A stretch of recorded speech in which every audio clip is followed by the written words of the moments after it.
ഈശ്വമിശിഹായ്ക്ക് സ്തുതിയായിരിക്കട്ടെ.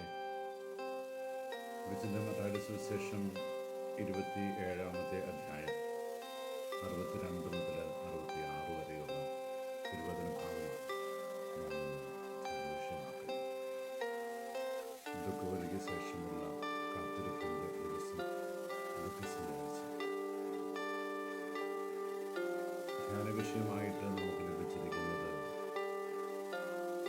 കർത്താവിൻ്റെ തിരുശരീരം കല്ലറയിൽ അടക്കി കഴിഞ്ഞപ്പോൾ വിറളി പൂണ്ട ഫരിസേയരും നിയമജ്ഞരും യേശുവിൻ്റെ ശിഷ്യന്മാരും വന്ന് അവൻ്റെ ശവശരീരം കല്ലറയിൽ നിന്ന് എടുത്തു മാറ്റും, എന്നിട്ട് അവൻ പറഞ്ഞതുപോലെ ഉദ്ധാനം ചെയ്തുവെന്ന് മറ്റുള്ളവരെ അറിയിക്കും.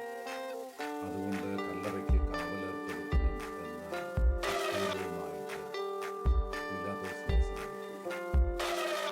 ആ നിയോഗം പീലാത്തോസ് യഹൂദർക്ക് വിട്ടുകൊടുത്തു. നിങ്ങൾക്ക് ഒരു സേനയുണ്ടല്ലോ, നിങ്ങൾ അങ്ങനെ കല്ലറയ്ക്ക് കാവൽ വെച്ച് മുദ്ര ചാർത്തി ഒരുങ്ങിയിരിക്കുന്ന ഒരു ദിവസമാണ്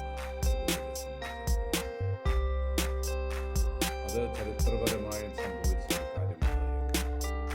വിശ്വാസ ജീവിതത്തിൽ ഈ ദിവസത്തെ കാണുന്നത് കുറച്ചുകൂടെ ഗൗരവമുള്ള തലത്തിൽ.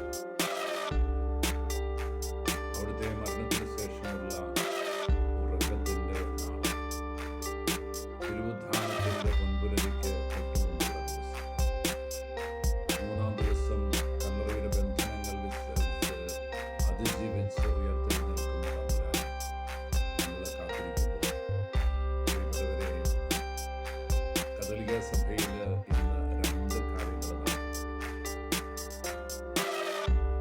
പുതിയ വെള്ളത്തിൻ്റെയും പുതിയ തിരിയുടെയും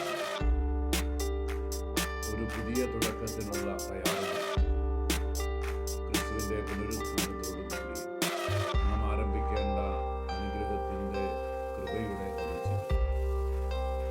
അതിന് അവനെ വിശുദ്ധീകരിച്ച് വഴി നടത്താൻ വിശുദ്ധ ജലവും കർത്താവിൻ്റെ നിത്യപ്രകാശത്തിൻ്റെ പ്രതീകമായ മെഴുകുതിരിയും വെഞ്ചരിച്ച് വാങ്ങിച്ചുകൊണ്ട് നമ്മുടെ ഭവനങ്ങളിലേക്ക് പോകാം.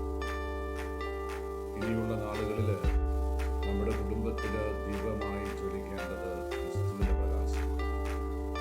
ഇനി അങ്ങോട്ടുള്ള നാളുകളിൽ എൻ്റെ കുടുംബത്തിന് ഐശ്വര്യവും സമൃദ്ധിയും കൃപയും വിശുദ്ധിയും നൽകാൻ വേണ്ടിയിട്ട് അവൻ്റെ വിശുദ്ധ ജലത്താൽ അഭിഷിക്തരാകാൻ അതിന്ന് സഭയിൽ നമ്മൾ സ്വീകരിക്കുക. നമ്മുടെ ഭവനങ്ങളിലേക്ക് കത്തിച്ച തിരികളും വെഞ്ചരിച്ച ജലവുമായിട്ട് നമ്മൾ മറന്നു. ഇത് ഒരു പുതിയ തലത്തിലാണ്. എങ്ങനെയെങ്കിലുമൊക്കെ ആയിത്തീരാൻ എന്ത് ചെയ്തിട്ടും ജലം തളിച്ച് സ്വീകരിക്കാൻ എന്ത് കോപ്രായം കാണിച്ചാലും മെഴുകുതിരി കത്തിച്ച് വെച്ച് പ്രാർത്ഥിച്ചാൽ മതി എന്നുള്ള കർത്താവിൻ്റെ തിരുവുദ്ധാനത്തിന് മുമ്പ്, അവിടുത്തെ മരണത്തിന് മുമ്പ് നമ്മളൊക്കെ പ്രതീക്ഷയോടെ കാത്തിരുന്നത് കുമ്പസാരിച്ച ഒരുങ്ങിയ ഒരു ദൈവജനമാണ്. ആ ദൈവജനമാണ് ക്രിസ്തുവിൻ്റെ പുനരുത്ഥാനത്തിന് വേണ്ടിയിട്ട് കാത്തിരിക്കുക. പാപലോകത്തെ വെറുത്തുപേക്ഷിച്ച് പാപവുമായിട്ടുള്ള ആത്യന്തികമായ ബന്ധം വിച്ഛേദിച്ച് ക്രിസ്തുവിനോട് ചേർന്നിരിക്കാൻ ആഗ്രഹിക്കുന്ന ഒരു ജനത, ഒരു സമൂഹം, ഒരു കുടുംബം, ഒരു വ്യക്തി. അവൻ്റെ ജീവിതത്തിലാണ് ഈ വിശുദ്ധ ജലവും പുത്തൻ തിരുനാളവും ഒക്കെ കഴിയുന്നത്. ഇനി അങ്ങോട്ട് ക്രിസ്തു കേന്ദ്രീകൃതമായ ഒരു ജീവിതം, ക്രിസ്തുവിൻ്റെ നവ്യപ്രകാശം നിലനിൽക്കുന്നത്, ക്രിസ്തുവിൻ്റെ വിശുദ്ധ ജലത്താൽ ശുദ്ധമാകുന്ന വിശുദ്ധീകരിക്കപ്പെട്ട വ്യക്തി, അങ്ങനെ ആയിത്തീരാനുള്ള കൃപയ്ക്ക് വേണ്ടി നമുക്ക് ആഗ്രഹിക്കാം. ഒപ്പം തമ്പുരാനെ പ്രതീക്ഷയോടെ കാത്തിരിക്കുന്ന ദൈവജനമായി മാറാൻ.